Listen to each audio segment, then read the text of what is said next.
Good morning, good afternoon, good evening at whatever place you're watching this video from or whatever time this video finds you. Welcome back, karibuni sana. Welcome back to yet another episode of Homemaking with Tsalwa. I have actually discovered if I don't do, it is lunchtime, that's why you see the babies are eating.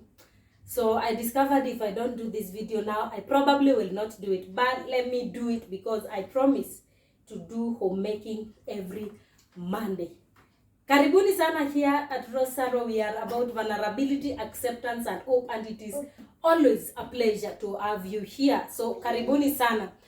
To all mothers that are here, to all potential mothers, to every one of you that follows Tsalwa, happy Mother's Day to you. Happy Mother's Day. Whether you have children biologically or you are trusting God for children, or it is not yet that time to have children, you probably wish to have children one time. Happy Mother's Day to all of you. I know mothers, we celebrated mothers yesterday, Mother's Day yesterday, and we celebrated this day with a lot of mixed feelings. So there are some people that different people have reasons to celebrate, other people do not have reason to celebrate, but it is Happy Mother's Day. So mothers are very important, and if you're a mother here, actually this video is about Mother's Day. So if you're a mother and you are following this channel, congratulations on this journey. It is tough, but the grace of God is sufficient, because taking care of these little ones is sometimes rather very difficult, but God gives us the grace. Anytime that I feel like I'm too tired as a mother, I remind myself that God has just trusted me this much to be able to do this, So all of us, all women are mothers. We are all mothers because you are given a responsibility to nurture, and such an awesome responsibility. So on my observation, or just something that crossed my mind yesterday on the Mother's Day, is that yes, mothers were celebrated and people celebrated Mother's Day with different feelings. There are some of us whose mothers, I actually celebrated my mother. Happy Mother's Day, my mommy. So it is good. By the way, my mom, I really appreciate my mom for bringing me here. My mom actually taught me lessons that no one else can ever teach me. At some point I felt my mother was too tough, and at some point I felt my mother didn't care. But now, being a mother, I know that the beatings I received, okay, my mom, you really beat me a lot. The beatings I received from my mom have shaped the person I am. So there are some lessons that the world will never teach you, no matter how other people seem to care. There are some lessons that only your mama can teach you. So I don't know, there are some people, or you could be here and you had nothing to celebrate about your mother. But the fact that you're here, maybe you are hurting, your mother really hurt you badly. Maybe you grew up with a toxic mother. Maybe you grew up with a whatever kind of a mother. Maybe your mom was drunkard. Maybe your mother is something just happened to your mother and she didn't raise you how you expected, or she failed you in a way, in one way or the other. You are in the right place. I want to say that at some point, being a firstborn in a family of 10, I felt like I grew up quite too fast, and probably my mother was not, did not raise me as a child, or my mother didn't like me because I got beaten. You know, you have these African mothers, they beat you for the mistakes of your siblings. That was me. And some of us, probably that has shaped who you are, and you've never forgiven your mom, and you've never had time actually to have that conversation with your mother, and probably to just let it go. I am here to encourage you, or to ask you to look at the positive side of it. And I'm saying this because I have chosen to look at the positive side of the things that probably the decisions that my mother made with me, and the decisions she made that affected me long time. I have come to understand now that I am a mother of four sons, 3 sons and 1 daughter. Why are you saying bye-bye? I have come to learn that parenthood or that motherhood as no teacher, it's actually something that you learn on the job. Because I see how my siblings have been raised by my mother. It's quite different. My mom looks more gracious to them than she was with me.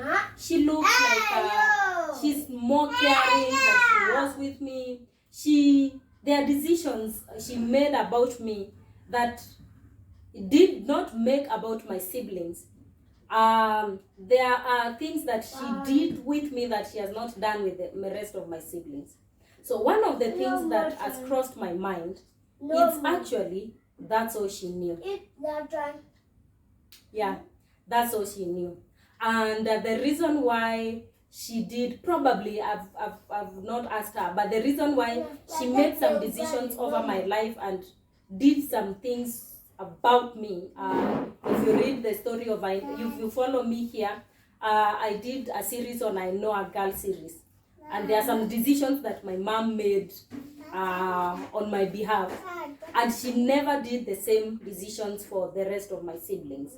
So now that I am a mother, I understand her. One, the decisions she made, it was a cultural, so there was nothing, she didn't know much, so that's all she knew.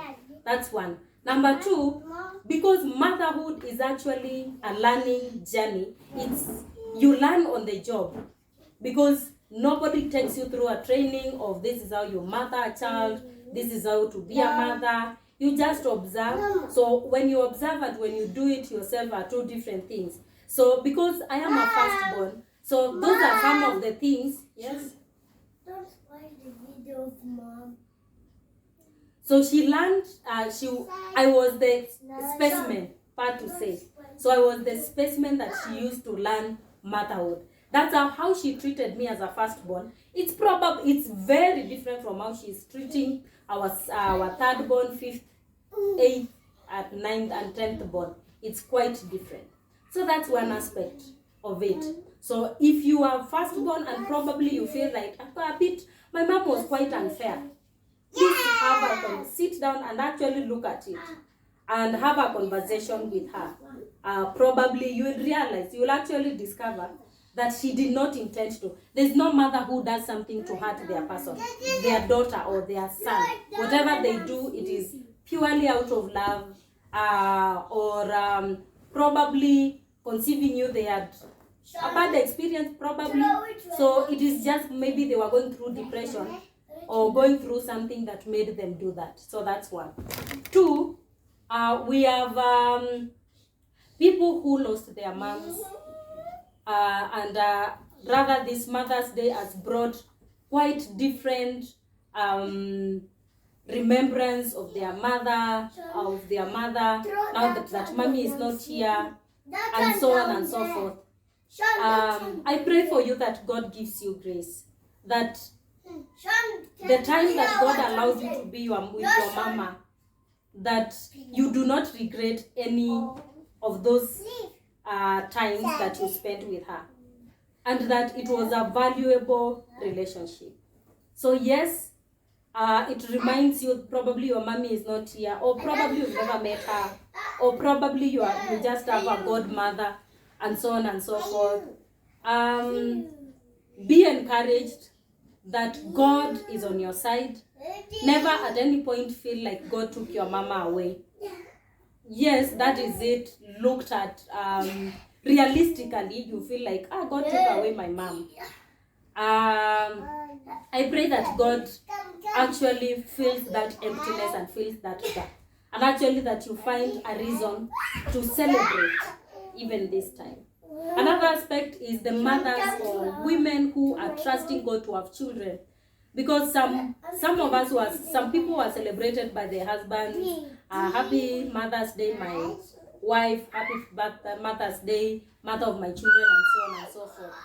but you feel like you have been waiting for too long, and you have not yet that opportunity to be a mother, to mother your own child biologically.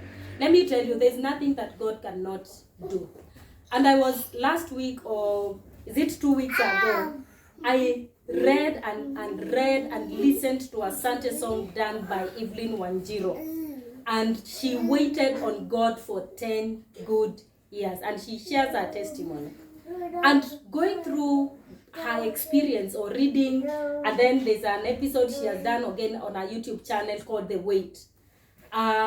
Listening to her and actually listening to the song, I realized it's very difficult. But there's nothing that God cannot do. She trusted on the Lord, and Lord has done it for her. So I stand here to say, or I sit here to say, that God is faithful. God is faithful. I pray that the God of Evelyn Wanjiro, the God of Hannah, it is the same God that we worship today. And that God is going to bless you with the fruit of the womb. And if you're there trusting God for, would you just believe it? That God of Hannah, God of Evelyn Wanjiro, it is the same God you worship, and that God is going to surprise you. That same God is going to bless you. Motherhood has different aspects and brings different feelings. And for you that have an awesome mom, to all of you that are awesome mothers, and you know, mothers are the only people that wake up tired and go to bed tired, because you have all these responsibilities of mothering and taking care of your children, and mothering has different aspects. Congratulations, you have actually done an awesome job. Sometimes you wake up and think there's nothing actually that you do. Let me tell you, there is a lot, there is much that you do. There is much that you do. May the God bless you. And Rashon, there is much that God has actually trusted you to change a society, to change a generation. Now here at Tsalwa, we celebrate all of you. I wish I could just hug all of you and actually pray for more grace as you continue to being a mother, and continue to celebrate your mothers, and continue to reflect and forgive those of our mothers that have made decisions that have mattered. No, wait. But meanwhile, I did not intend that this video is going to be long, but here at Tsalwa, it is bye-bye until next time, which is on Monday. And actually tomorrow we have another video here at Tsalwa. So bye-bye. Please remember to subscribe, share, and like this video. God bless you.